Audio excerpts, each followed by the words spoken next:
Bom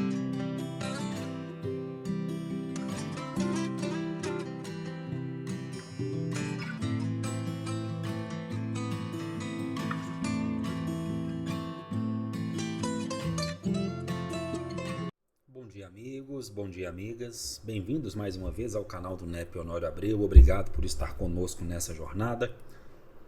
Começamos a nossa semana com o Livro dos Espíritos.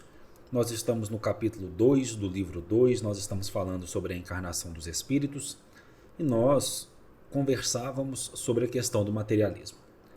E no final do capítulo, Allan Kardec ele vai fazer algumas reflexões, tecer algumas ponderações sobre o que os espíritos já nos instruíram até aqui acerca do tema.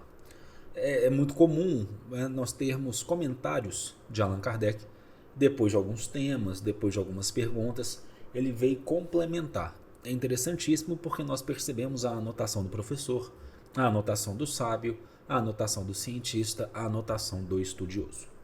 E ele vai dizer então: por uma aberração da inteligência, há pessoas que não veem nos seres orgânicos senão a ação da matéria a que atribuem todos os nossos atos. Não veem no corpo humano senão a máquina elétrica. Não estudaram o mecanismo da vida senão pelo funcionamento dos órgãos, que viram se apagar frequentemente pela ruptura de um fio, e não viram nada mais que esse fio. Eu fico pensando, só trazendo o quanto que isso é desesperador. Porque o ser humano, já disse isso algumas vezes aqui, o ser humano ele precisa de uma sensação de pertencimento, de algo maior que o norteia, algo maior que o orienta. Entregar tudo à matéria, às ações da matéria, sinceramente é muito triste isso. Não saber que temos uma história multimilenar, que a nossa história não termina, que há algo muito maior. Sinceramente, eu não conseguiria viver assim. Bom, pesquisaram se restava alguma coisa, e como não encontraram mais que a matéria que se tornara inerte, e não viram a alma escapar-se, não a puderam apanhar. Concluíram que tudo estava nas propriedades da matéria. E assim, depois da morte, o pensamento se aniquilava. Triste consequência se assim fora, porque então o bem e o mal não teriam finalidade. Chegando aqui, o senhor Allan Kardec, a conclusão que nós estamos chegando. Aí seria muito injusto a vida como um acidente, a vida como uma... Olha, sinceramente, então por que do bem, por que do mal, por que das dores? Razão das próprias alegrias, dos próprios contentamentos? É muito injusto e eu repito, é desesperador entregar tudo à matéria. O homem teria razão em pensar só em si mesmo e em colocar acima de tudo a satisfação de seus prazeres materiais. Isso é um grande resultado negativo do materialismo. Porque se não tem nada mais além, se não tem uma história, se não tem uma razão de ser, meu amigo, então vamos para a farra. Vamos nos entregar aos nossos prazeres, vamos nos entregar às nossas desídias, vamos nos entregar às nossas loucuras, porque não tem razão de ser. Então esse movimento de ser desesperador, toda essa crença focada simplesmente na matéria, carrega consigo essa entrega desenfreada aos prazeres sem sentido. E é isso que a gente vê como a apoteose de uma sociedade, como a apoteose de uma geração entregue ao orgulho, ao egoísmo, à vaidade, à ira, à cólera, à inveja. É uma apoteose da crença máxime na matéria, da falta de esperança, Os laços sociais se quebrariam e as mais santas afeições se romperiam para sempre. Felizmente, essas ideias estão longe de serem gerais. Pode-se dizer que são muito circunscritas e que não constituem mais que opiniões individuais, pois em parte alguma ainda se constituíram uma doutrina. Uma sociedade apoiada sobre essas bases carregaria em si o germe da sua dissolução, e seus membros se entredevorariam como animais ferozes.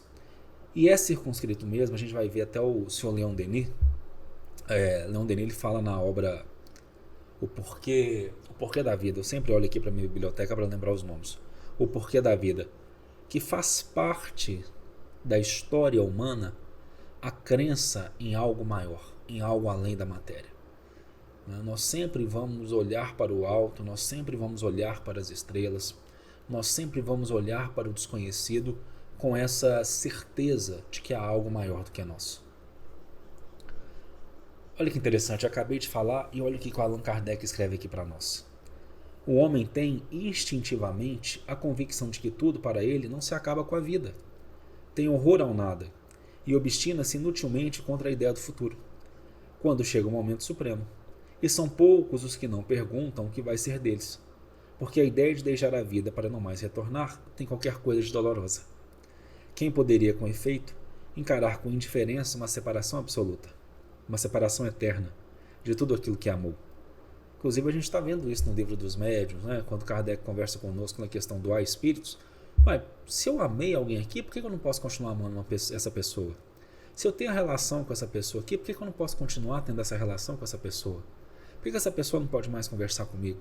Por que essa pessoa não pode mandar uma mensagem, não pode mandar um bom eflúvio? Quem poderia ver sem pavor abrir-se diante de si o abismo imenso do nada, onde virão se dissipar para sempre todas as nossas faculdades, todas as nossas esperanças, e se dizer: o quê? Depois de mim nada? Nada mais que o vazio? Tudo acabado para sempre? Ainda alguns dias e minha lembrança terá se apagado da memória daqueles que me sobreviveram, e bem cedo não restará nenhum traço de minha passagem sobre a terra. O bem que fiz será esquecido pelos ingratos a quem eu servi, e nada para compensar tudo isso, nenhuma outra perspectiva que aquela do meu corpo roído pelos vermes. É isso que eu falo, quando a gente tem esse pensamento tacanho, esse pensamento pequeno, esse pensamento circunscrito, esse pensamento aprisionado, vou pegar a palavra aqui que o Kardec utilizou, é pavoroso, é amedrontador. É por isso que a gente crê além do nada. É por isso que a gente enxerga além do nada. É por isso que a gente tem uma convicção de que há algo maior. Isso fomenta as nossas relações sociais, fomenta as nossas certezas, fomenta as nossas incertezas. Nós não somos apenas um bolo de carne. Nós não somos apenas um agregado errôneo material. Nós somos muito mais que isso. Nós pertencemos a muito mais que isso. A gente vai parar por aqui, porque o próximo parágrafo é bem extenso e tem bastante reflexão. E se você gostou, se você está gostando desse estudo, não se esqueça de curtir, de comentar, de compartilhar. Se ainda não for inscrito no canal, não se esqueça de se inscrever. Obrigado pela sua presença e até o nosso próximo encontro.